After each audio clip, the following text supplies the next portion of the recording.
Bonjour et bienvenue sur DigiSchool. Je suis Sandra, votre prof de communication. Et aujourd'hui, je vais vous parler de la voix et du ton et plus particulièrement vous donner une méthode.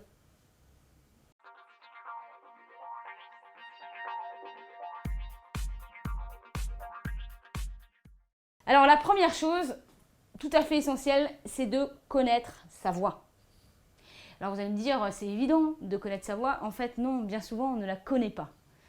Alors, comment connaître sa voix? Voici une méthode que je vous propose. Il faut savoir quel est notre médium, c'est-à-dire la hauteur de son à laquelle on est le plus tranquille, qui ne nous fatigue pas la voix. Donc on peut le faire en chantant, ça nous permet de découvrir l'endroit où notre voix elle se sent bien. Donc ça, il faut le faire, il faut essayer. Et à un moment donné, on va sentir que on est bien. Ça ne nous demande aucun effort. Ça, c'est une méthode très simple et efficace. Il faut s'écouter. Alors, on n'aime pas ça, mais c'est très bien de prendre un dictaphone, prendre son portable et de s'enregistrer et d'écouter sa voix pour mieux la connaître. Souvent, on est surpris parce que nous, on entend notre voix avec notre oreille interne et quand on l'écoute avec le dictaphone, c'est plus la même. Il faut s'habituer à ça. Comme ça, ça ne nous pose plus de problème. Et ça nous permet de voir un petit peu comment on l'utilise, qu'est-ce qu'on force, qu'est-ce qui est bon aussi dans ce qu'on dit, etc. Donc ça, c'est important de s'enregistrer. Et puis, il faut tester ses limites. C'est-à-dire que sans jamais crier, sans jamais se faire mal, il faut essayer de mettre de l'intensité dans sa voix, essayer de chanter le plus fort possible, d'utiliser du coffre. On peut s'amuser par exemple à faire des voix d'opéra pour voir un petit peu jusqu'où ça peut aller, parce que c'est ce qui nous permettra de savoir quel est le potentiel de notre voix. Alors on a tous un potentiel, mais il y a des personnes qui ont plus de coffre que d'autres, ça c'est une réalité. Et ce qui est intéressant, c'est de savoir jusqu'où on peut aller pour ensuite l'utiliser dans des moments d'oraux. C'est bien de connaître sa voix, mais il faut savoir la placer. Une voix, elle est bien placée quand justement on utilise tout correctement et qu'on ne force rien et qu'on n'est pas dans le cri ou dans la gêne. Alors, pour placer sa voix, il n'y a qu'une solution, c'est savoir où on la met sur la respiration. Donc, on a une inspiration, on commence toujours par une inspiration, où on peut d'abord se libérer de tout l'air pour revenir à zéro. Et ensuite, on va faire une longue inspiration qu'on va essayer vraiment de faire descendre dans le ventre, métaphoriquement, il faut que ça descende. Il faut même que en fait, vous gonfliez votre ventre en même temps parce que ça vous aidera vraiment à physiquement vous représenter cet air qui descend. C'est pour éviter de bloquer l'air à ce niveau-là, parce que si on bloque tout là, on est comme ça. Et là, ça ne marche pas du tout. Alors, on fait une bonne inspiration, une expiration. Ces exercices-là, on peut les faire très régulièrement. Et l'expiration, on essaie de la faire assez longue. Parce que c'est l'expiration qui nous intéresse pour le son et pour la voix. C'est à ce moment-là qu'on va placer notre voix. Si on place bien notre voix sur l'expiration, on peut avoir une voix qui est beaucoup plus claire et beaucoup plus nette. Alors, pourquoi pas choisir un air que vous aimez bien, d'une musique ou d'une chanson, et puis la fredonner sur l'expiration. Ça vous permettra de gérer votre voix, de placer votre voix sur l'expiration. Je ne sais pas, prenons un chant très connu, à la Clairefontaine par exemple. Vous pourriez essayer et faire... J'inspire et...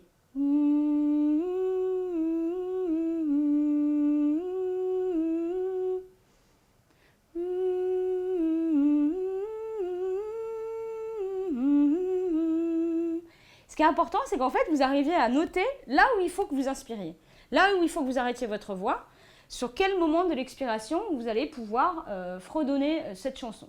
Et comme ça, vous allez repérer quels sont vos rythmes d'inspiration et d'expiration, et votre prise d'air, elle sera beaucoup plus efficace.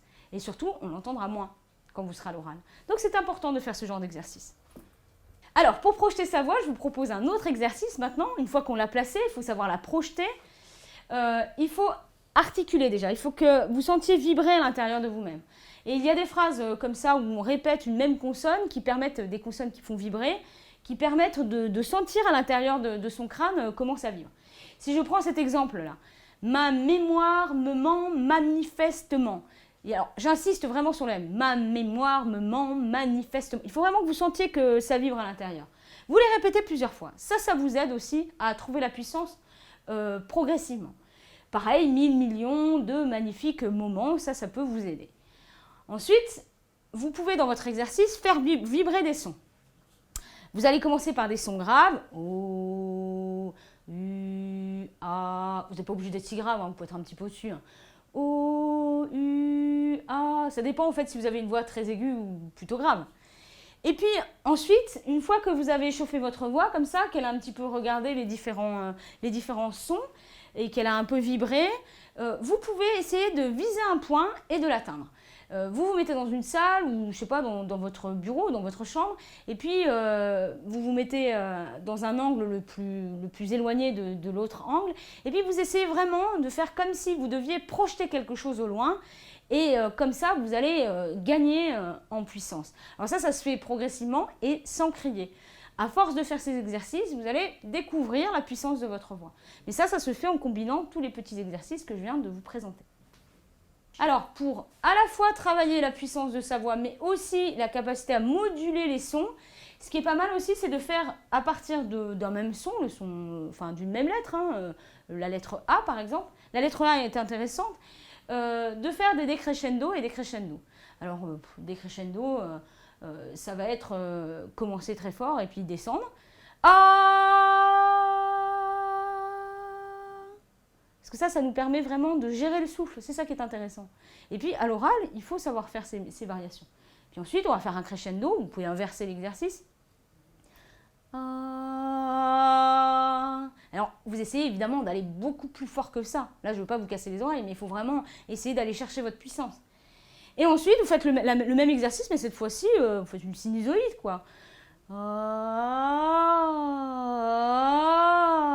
Et à force de le faire, vous allez monter en hauteur, en puissance, et vous allez trouver un peu d'énergie dans votre voix. Mais par contre, il faut vraiment faire l'exercice à chaque fois d'aller un cran au-dessus. Il faut vous efforcer d'aller trouver le cran au-dessus, sans crier, encore une fois. Et enfin, je vous propose de choisir un texte que vous aimez bien, un beau texte hein, avec un texte littéraire plutôt, hein, où il y a une belle langue, et, parce qu'elle vous obligera à articuler, c'est pour ça que c'est intéressant. Et puis, vous lisez ce texte en crescendo et en décrescendo. Donc, vous le commencez tout doucement et vous allez de plus en plus fort, de plus en plus fort, de plus en plus fort. Et puis, exercice inverse. N'hésitez pas aussi avec quelqu'un que vous connaissez à jouer au ping-pong, c'est-à-dire que vous pouvez avoir une phrase et vous l'envoyez et à chaque fois, vous la dites de plus en plus fort. C'est ces fameuses chansons qu'on chantait au fond du bus quand on était plus jeune, c'est à bâbord qu'on chante le plus fort, non c'est à tribord. Et là, on fait monter la puissance de sa voix. Ça peut être un jeu à deux et c'est assez efficace en général. Bon, bien sûr, d'habitude, on crie quand on est au fond du bus. Là, il ne faut pas crier, bien entendu. Et ce qui est pas mal aussi, c'est de chanter régulièrement. Rien de tel que de chanter. Alors déjà, c'est très bon pour la bonne humeur, le corps, la détente, etc. Et en plus, ça va placer votre voix et ça va vous aider à être plus à l'aise à l'oral. Parce que chanter, c'est un travail sur la respiration, c'est un soin de la voix. Ça permet de travailler sur les nuances. C'est bien parce que quand on chante, on nuance forcément. Si vous ne nuancez pas une chanson, il n'y a plus rien. Hein. Une mélodie qui n'est pas nuancée, c'est pas beau du tout. Et puis, ça vous entraîne à projeter davantage votre voix. Faites ça sous la douche ou dans votre voiture ou si vous n'avez pas de voiture, j'en sais rien, dans des endroits quand vous êtes tout seul. Et ça vous permettra de vous entraîner très régulièrement. Merci, j'espère que cette vidéo vous aura plu. N'hésitez pas à vous abonner à notre chaîne et à laisser des commentaires si vous le souhaitez. Et à bientôt sur DigiSchool.